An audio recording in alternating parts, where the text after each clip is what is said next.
Guys, Murph's here, and today we're going to revisit an old subject. Many times on the channel I have discussed barrel length in a variety of different formats, be it based around a cartridge, be it based around a distance that you're trying to achieve, or be it based around barrel length, say in like handguns, which I've talked about barrel length's impact with like the 300 Blackout, linked in the description, and I've on two separate occasions discussed barrel length's impact on handgun accuracy. Both of those videos linked in the description. I have also previously discussed barrel length's impact on a shotgun, and that video has received a lot of comments, many of which disputing my conclusion.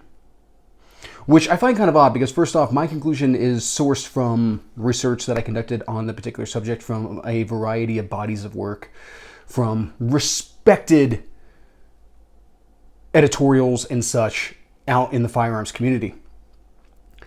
And something that hasn't changed between now and then is that I still don't necessarily have a chronograph in order to be able to conduct my own research, nor do I have like a whole series of different barrel lengths of the same platform and all that kind of stuff in order to be able to kind of dispute these types of findings. What I am willing to do is revisit the research in this case because I had a thought somewhere along the line that might play a factor in this overall discussion. Now, why don't we go ahead and get kind of the broad strokes of a barrel length versus velocity type discussion to begin with. Again, this is a subject that I've covered many times, but barrel length is a lot more of a discussion than just like longer barrel equals better. There's a lot of things we have to take into account whenever it is that we talk about barrel length. So we need to take weight, portability, i.e. length, velocity, of course, and then also a lot of times people like to talk about sight radius. So sight radius has the least amount to do with this conversation. That's actually what we're going to start with in this case. Most times people will say like, oh, well, longer barrels give you more sight radius, which allows you to be able to pick up like a nicer, finer sight picture for your shooting and all those types of things. I think that was something that I pretty comprehensively covered in the handgun discussion videos. So you should definitely check those out if you want to get a little bit deeper. But bottom line up front, that only really matters if you're taking long distance shots. So if you're taking your irons out to 500 yards, then yes, you would like a longer sight radius to be able to draw a finer bead, because the closer something gets to your eye, the more it's going to cover up a particular target. So get that sight, that front sight, especially way far out there, away from your eye. Now it looks a little bit smaller in comparison to the target, especially when you're shooting at very long ranges. In shotguns, this doesn't really play a part. First off, whenever it is that we're talking about like having two focal planes for sighting, we're probably talking about slug guns, which aren't going to do that much over 100 yards. If you're in a condition where your sight radius is impacting your ability to take a shot, it's probably because you're taking a low probability shot on a very small target at 100 yards. Circumstances probably dictate that you get to a better vantage point in order to be able to properly sight on your target so that you're engaging what you're supposed to be engaging. Right. Keep in mind, guys, this is a contextually based channel. We discuss things in context. I do not accept one-size-fits-all answers.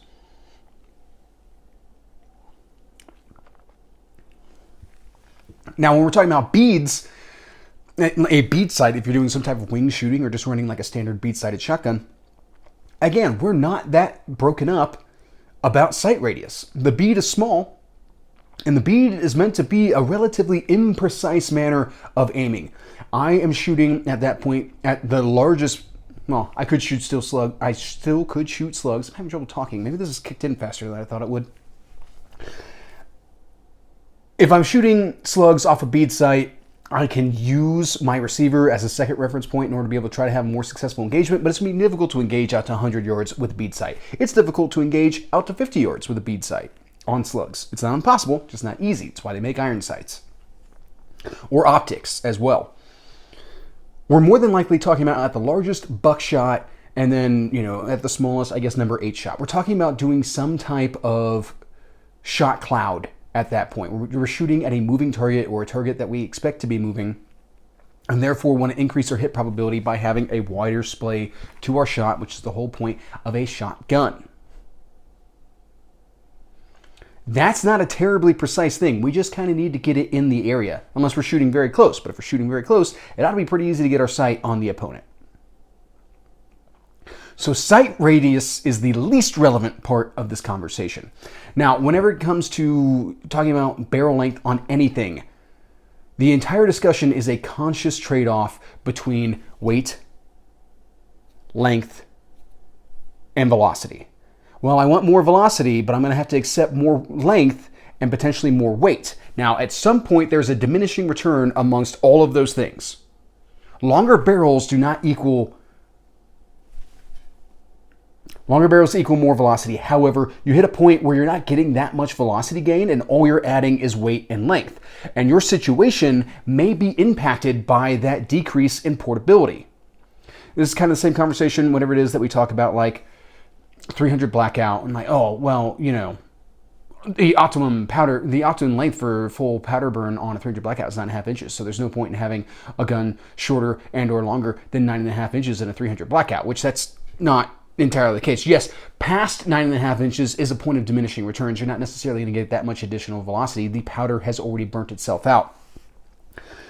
However, less is still going to give you a very portable firearm, or a more portable firearm than what a 9.5 inch gun would be, while still getting enough of the powder burnt in order to be able to get the velocities that you require. So these people who sit here and, you know, I have a 6.5 inch 300 Blackout, my Splenda Gerbil, previously viewed on the channel, link in the description. That's fine. I'm getting suboptimal powder burn. The more important thing to me about that gun is that it be more portable.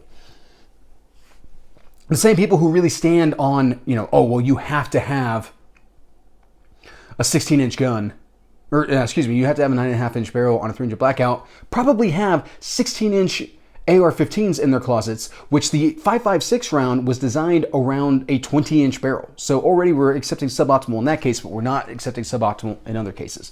It's no different in shotguns. Once we hit a certain point, we're not gaining that much more velocity. Based off of what it is that I was able to research, over 20 inches, you're only getting about 10 to maybe 20 feet per second per every 1 to 2 inches of barrel.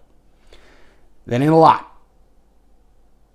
And if it makes it into a situation where the gun no longer fits or the gun is too heavy for you afield, then you're really not necessarily positive in influencing anything here. You're not getting that much more velocity, and you're not able to, you know, fit in the duck blind, or you're having difficulty being able to cross, you know, open prairie and stuff like that for long extended periods of time, or you're getting caught up on brush.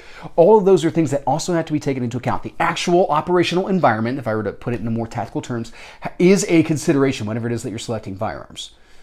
So I feel like people who really get bent out of shape on barrel length and its impact on velocity, and like, I need a 32-inch barrel shotgun in order to be able to get like all the velocity I possibly can, are not really taking the full context. They're looking too much at the data and not enough at the situation.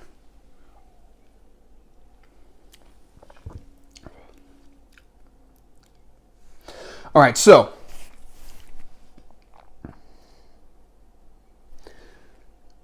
what is still the general rule of thumb, or multiple rules of thumb, that you take into consideration whenever it is that you're talking about barrel length?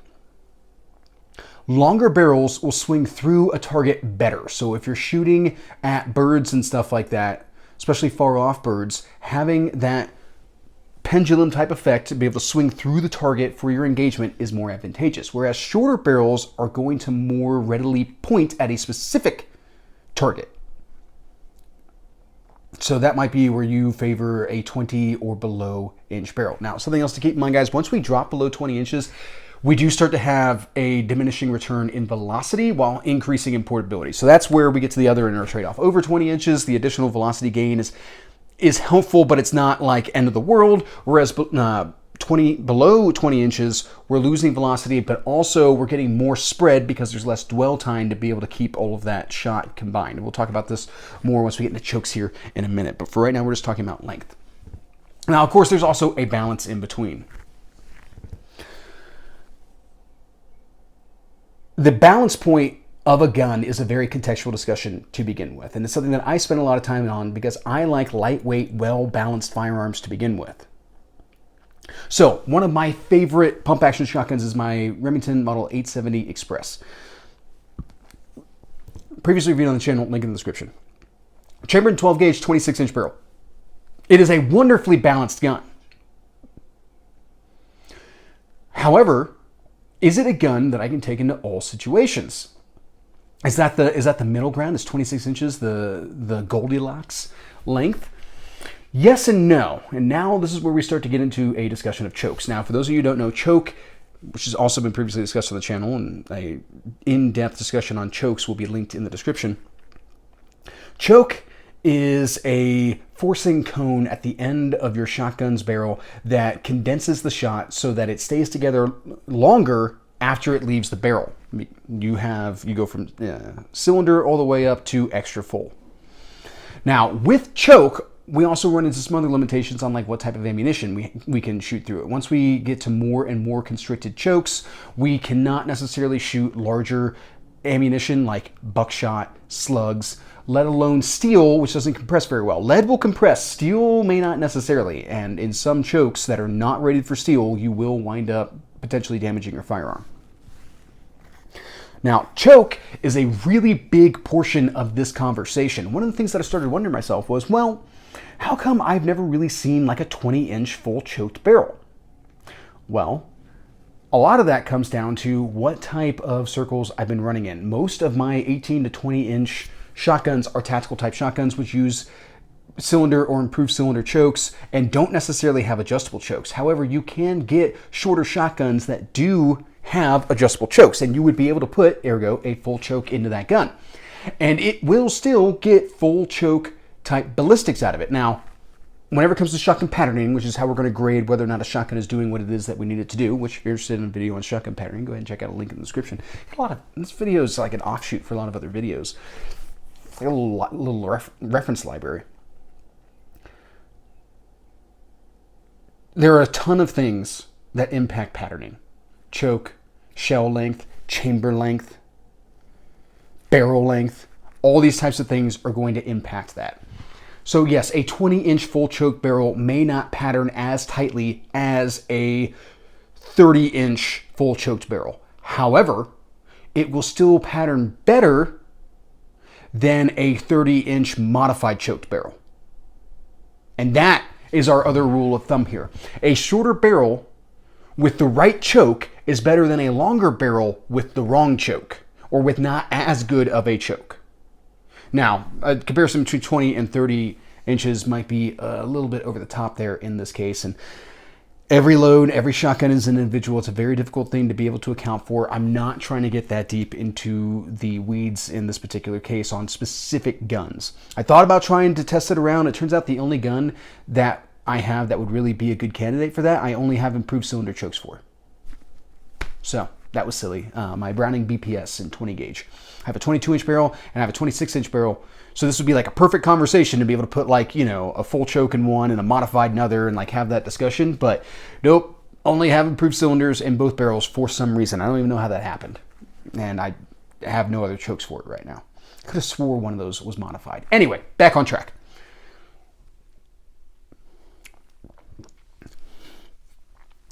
So choke is a thing that has to be decided by the individual who's actually doing the hunting. If you're doing like turkey hunt or something along those lines, I would highly encourage you to go with an extra full choke, as long as your chosen ammunition will work in that extra full choke. I'm a huge fan of an extra full choke with some number 5 turkey shot. Like that is my favorite load, and I've been able to do work with that load out to like 45 yards. That's pretty awesome. That's why I encourage the use of extra full chokes. It gives you more of an engagement envelope than you would get out of, say, just a full choke. Whereas if you're assessing that you're going to be taking up a lot of like close-up shots, then you might be looking more at cylinder, skeet, at the most modified, which I kind of consider modified to be sort of a Goldilocks choke given certain circumstances. So that being the case, Murph, how do you evaluate the combination of barrel length and choke whenever it is that it comes to your hunting type situations? Well, starting at the longer side of things. If I'm past shooting ducks, which some ducks, it seems like they get up to the stratosphere, I absolutely want a longer barrel for a couple of reasons. One, I want that easy swing through.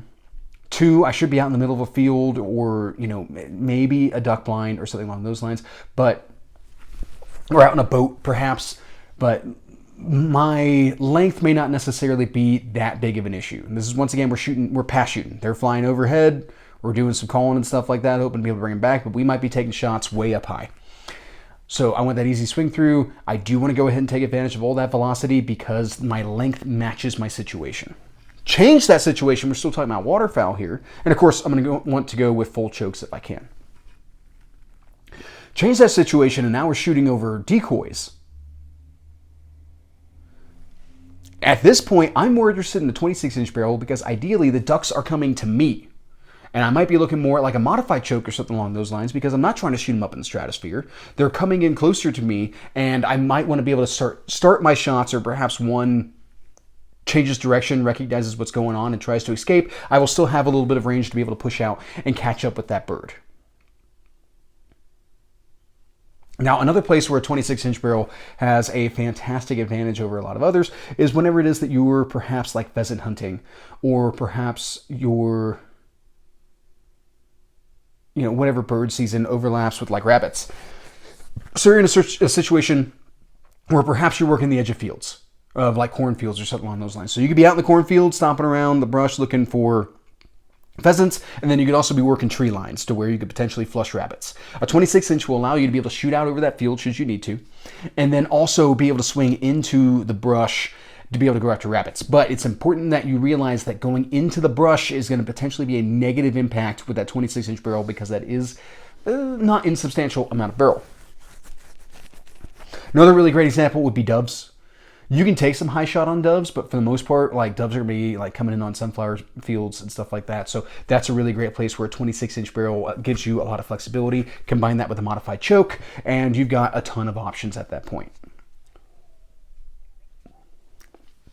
It's important not to over choke because, especially if you wind up taking some fairly close shots with a full choke shell, with a full choke barrel, you could potentially do unnecessary damage to the animal. I have seen wings blown off of birds before because they were hit with way too tight of a choke at way too close of a range. You can have that happen with a lot of things. So it's important to not just be like, well, I only ever want to shoot laser beams everywhere because I want to make sure I get enough shot on the target. You'll get enough shot, even though, something else to keep in mind, doves have a lot of plumage, like most birds have a lot of plumage, but like doves, there's a whole lot of dove in there, and there's a whole lot of feather. So you can sometimes run into an issue where you don't get enough hits through their feathers. So I would also recommend a little bit heavier shot for dove, personally, like 6s. Where I think a lot of guys wind up going out there with like 7.5s or something like that. To each their own. Now, when you start getting into heavy brush is when you start looking at the 18 to 22-inch barrels. So now you're going after grouse, you're going after deep rabbits and stuff like that. Now you want something that's lightweight and does not have a whole bunch of barrel to get snagged in a bush or something like that, or caught up on a vine or something when you're trying to swing on a fast flushing bird. And you're also going to want to look at your skeet chokes or lighter chokes in general so that your shots are going to be pretty quick snaps. You may not have a lot of exposure time on that particular target depending on where it is that you're working at. So again, we want a gun that's more pointable as opposed to something that swings through. So I have more control over that muzzle by diminishing the weight and the weight that's out in front of the central point of the gun. And then I pair that with a wide enough spread in order to be able to make sure that I'm going to get the best snapshot I can on that particular animal. Now, your 24-inch barrels are generally where you start to find like special use like turkey or slug guns and stuff like that along those lines. So that's kind of the middle ground there where you'll still get a large amount of velocity. If you're going with turkey, like I said, I prefer extra full chokes. That's just me. And then obviously we don't want to choke at all whenever it is that we're talking about a slug gun. At most we might want a rifled choke if we don't already have a rifled barrel.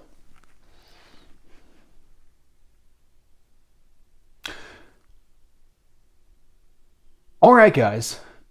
I think that pretty much covers my thoughts on this particular subject. I hope you guys found this interesting. That's pretty much what I got. Have a good day.